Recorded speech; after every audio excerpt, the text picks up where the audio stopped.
So as I mentioned before, the Sicilian Dragon may be the most popular form of the Sicilian, and it's really fun to play. And you get a lot of really similar positions out of it, which is really great. So you know what you're trying to achieve. So let's just go through it. And I'm going to give you as much information as possible in this lesson. I've got an entire couple of courses on openings where I go very deeply into this really rich opening, and it takes like a whole entire course to learn all the variations for both black and white and everything. But I'm going to give you guys as much as I can in one lesson so you can go out there and use it effectively in your game. So let's just get straight into it.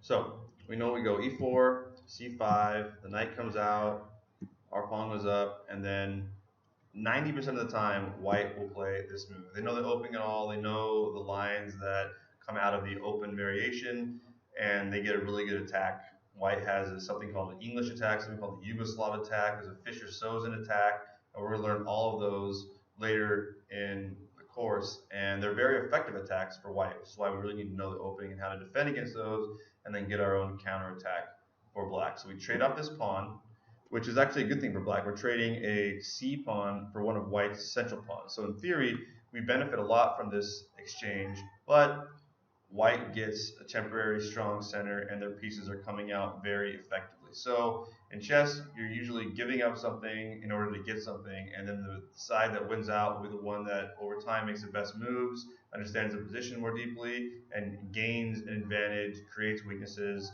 and eventually tips the scale in their favor, which leads to a decisive attack on the king or winning some material and then converting into an end game.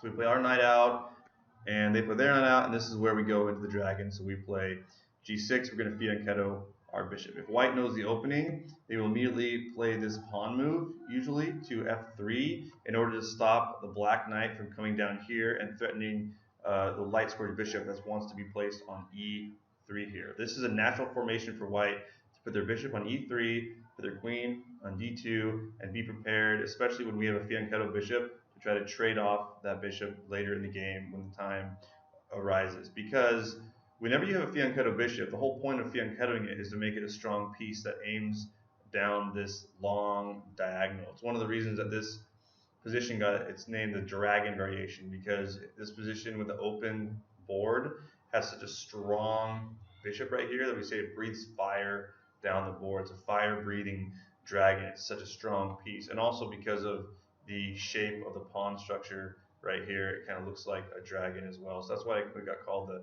dragon variation. And so we're going to fianchetto our bishop.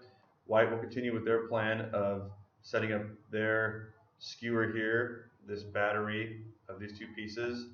We will castle immediately, right? Castle early and often. We almost always want to follow that rule. Very rarely will we not want to castle our king. They'll put their queen there, and we will just continue with our development. We're going to knight out. If they want to trade knights here, that's fine with us. We'll take with this pawn, and we'll have a really strong central pawn structure and an open b file. We can put pressure on this pawn and have them make concessions. A lot of lower level players do this. If I play this move, usually if it's a really low level player, they won't get to this position anyway because they won't know exactly how to set everything up. But when I do this, even players rated 15, 1600, they'll trade off this knight. And this knight that they have for white, it's a good piece, it's in a good location, and they've already moved it twice. So trading it off for this black piece has only been moved once, and then strengthening our pawn structure is not a smart thing to do. It doesn't make any sense, basically. So you don't have to worry about them taking that knight and putting your pawn here and derailing our plan of setting the opening up like the way you learn in this course. Your opponent will make different moves than you're going to see in this course. At some point, they will vary from it, which is why we need to know what we're trying to get out of the opening, and just follow the moves as best we can, and then adapt when they vary from it. In theory, when they vary from the book moves, that means they've made an inaccurate move. It's not as good as the book moves. So that means that we should be able to take advantage of it in some way.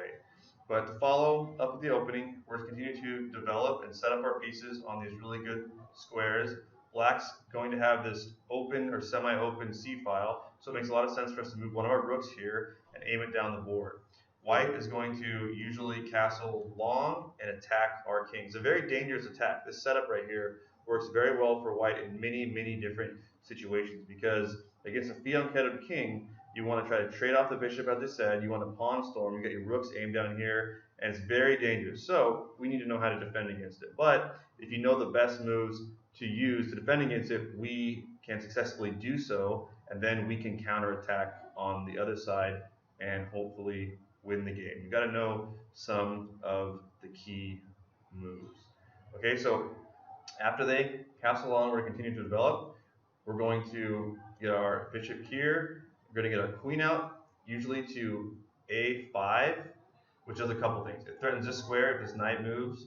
It threatens to trade off the queens because black has a really good endgame setup here. A really strong pawn structure, and if these bishops come off, and if white has a strong attack and we're able to trade off the queens, that alone will usually nullify the attack on the king. Usually you need your queen for a good attack. Once the queens come off the board, the position will slow down without all of that power of that major piece. Not always, but usually that's what happens. So if we can trade off the queens, and then we have a really good endgame position, and we can also attack their king with the pawn storm ourselves. So usually we want to get our queen here. This queen being on a5 also does the extra thing for us of helping to defend this really important h5 square. As we'll see, when white makes their pawn storm, we want to defend this square, and we want to keep these pawns closed. Whenever your king's being attacked by a pawn storm, you want to keep the position closed up. You don't want to allow it to be opened up because that allows the attack to come down on your king, and pieces can get pinned and traded off, and there can be sacrifices and you can get checkmated. And so this is why this is a really dangerous attack for white, which is why this is a really fun position to play for both black and white. But from black's point of view, if you know how to defend against this, not only in the Sicilian defense, but these patterns that you learn with this opening can also be used in lots of other openings. And so we're going to learn that as well. So we get the bishop out. Usually white will want to bring their bishop out to c4 because it pins this pawn, and then when their attack comes later, and if they are able to trade off some pawns right here, you can't take back with this pawn. Or if somehow this gets traded off, the bishop's aimed at the king, so it adds some pressure here, and it gets the piece out so the rooks can be connected, and so it's a really popular move to play. Okay, and then usually what they will do is they will tuck it away over here, so that if a rook comes here or a queen goes here, then they're not under any threat of losing that piece to a tactic because it's not defended right there. So usually they'll just tuck it away right away. Okay. So let's say, for example, we play queen here, the bishop comes down, and now this pawn is being defended twice, and everything is fine. So a typical thing that might happen now is that if it's a really strong player, they will oftentimes also move their king over here, so there's not this gap, because once these pieces get moved, this is a threat. So they usually take a move to move their king over. Black wants to move a rook over. It makes sense to move this rook over on the c file. It's aimed across from their king on this semi-open file, and also it makes it so if white tries to prematurely trade off this bishop right here, you can just tuck the bishop down here. This is a little trick that we use when you want to keep your fianchetto bishop from getting traded off. As long as that rook's not here on f1, once you've moved that, you can just tuck your bishop right here, and this is fine. White's not gaining anything by doing this, by trying to trade off the bishop. We just avoid the trade and we keep our strong bishop. And notice it's aimed all the way down this board. It's aimed all the way down to here at this b2 square. There's no pawns in the way, so if there are theoretically attacks on this knight, our rook is also aimed at this knight. So sometimes you want to sacrifice the rook here, called sacrificing the exchange, right? To take a minor piece. The rook and queen are called the major pieces, and the knight and the bishop are called the minor pieces, right? And so usually you don't want to trade a rook for a minor piece, but sometimes it's a really good idea, and it can lead to an attack. And oftentimes it will be unexpected because most people don't expect you to trade a higher value piece for a lower valued piece. But sacrificing the exchange is one of the favorite types of sacrifices amongst strong players because you're not giving up all that much, and it can lead to some really good stuff for you. So, but let's say they don't move that bishop down there just yet because it is premature. It doesn't really accomplish anything yet. Later on, they can try to trade it off. And now notice we have two rooks down here, and once we get these pawns going, we can very quickly attack white's king with our queen being where it is and all our pieces being where they are. Usually, though, what happens is white's attack will come even faster because they're set up to touch our fianchetto position more quickly. So they'll play something like g4. And the attack will come. And we just continue to develop. If they do that, we're not worried about anything yet. We might play this move here, knight to e5, and we're threatening this f3 pawn. It's defended, but that makes this so this knight can't move. Otherwise, you can take it with a tempo on this queen. So this knight's got to stay put. We're also threatening to go to c4 right here, and threatening to trade off this knight for this dark squared bishop. And if we're successful at doing that, now this position, or this bishop right here, our dark squared bishop, is even more powerful because it has no threat from the opposing dark squared bishop to trade it off. So now this piece becomes even more powerful than it was before. It becomes almost as powerful as a rook. So usually a good player won't let us do that. If we play knight to c4, they will trade their light squared bishop for this knight, and we'll just have a trade there where both sides get something. This light squared bishop is also a good piece for them. It's aimed down on their king. So by trading off this knight for that piece, it weakens his defense of this square, and we're trading off one of their good pieces for one of our, we could call this knight a good piece, but its primary purpose is to make this trade and sort of soften up their king position. So this is a good position, or a good move to make. Usually white here will go ahead with the attack. See, the pawn storm is coming fast. Now this is a key move in the dragon variation. It's been analyzed for literally decades. The strongest move to play right here is to play h5 immediately and stop it. If they continue to try to open up immediately like this, we can just take that pawn back with our knight, and the position is closed. And then we just leave our knight there. It's closed. It can't be opened up. If this light squared bishop was over here instead of here, which some people like to do, it's a little bit more dangerous in this sense, because then they can push this pawn forward and threaten to take our knight, move the rooks over, and that's dangerous as well. There's lots of different variations. But in this case, it's closed now, and their attack has pretty much stopped. They can push this pawn forward and knock this knight over, and we can make the move I said previously, but their attack is coming more slowly. We've got lots of ways to defend, and again, another reason why we put our queen here is because it's also another way to defend this. So a good player won't immediately take that pawn because it doesn't achieve what they want, which is to open up the position and attack the king. So at this point, they're going to bring over more reinforcements. Now again, if they try to trade off the bishops here, we just avoid it like this. If they try to take this now, we just take it back. So this is how you defend, and everything will be fine. You're going to have an equal position, and now you can counterattack. So it would be an ineffectual attack if white does it. And a lot of white players will be impatient, and they will just try to open everything up like that, but you have to calculate, and they realize that they don't have quite enough firepower to make a successful attack yet. And if they do this, this is even better for us, because they think, okay, I'm gonna lodge these pawns up in their grill and make this knight move. But actually, this is a closed position now. There is no attack. I mean, the pawn's gonna go here and maybe come here.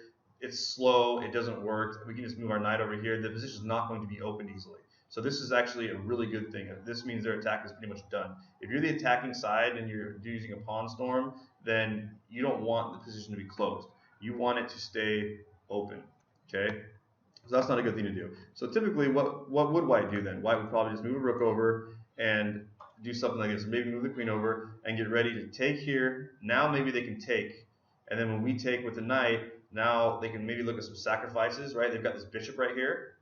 And so now if they take and we take with the knight, the rook could take this pawn, theoretically, depending on where these pieces are, and this pawn can't take back. So now it's starting to get a little bit more dangerous. But we're going to make this move, and we're basically going to force white to trade off this light squared bishop. So these are the themes that you're going to see. These are the positions you're going to see, and depending on how your opponent plays, it's not going to be exactly the same, right? But this is a really typical game. I've literally played this exact position to this spot, these exact moves, probably 100 times. If your opponent knows the opening well, they will make these best moves. But it will also vary, and you can play many number of other similar scenarios also hundreds of times, depending on which rook you move over, depending on where they put this light squared bishop, depending on the exact move order, it changes things. And so that's one of the reasons why the Sicilian defense is so fun to play. There are millions of variations, and they all play on this similar theme of black's going to be putting pressure on the queen side, white's going to be attacking on the king side. Each of these pieces is going to be serving a similar function in all positions. The battle between these dark squared bishops is going to be going on. The battle between these knights and this bishop is going to be going on. This theme between what the queens do is going to be going on. And it's just very interesting. And so we're going to be looking at different variations of this type of position throughout this whole course. And I'm going to try to link it together so you can see, even though each variation of the Sicilian and each variation of each variation, each line, are different.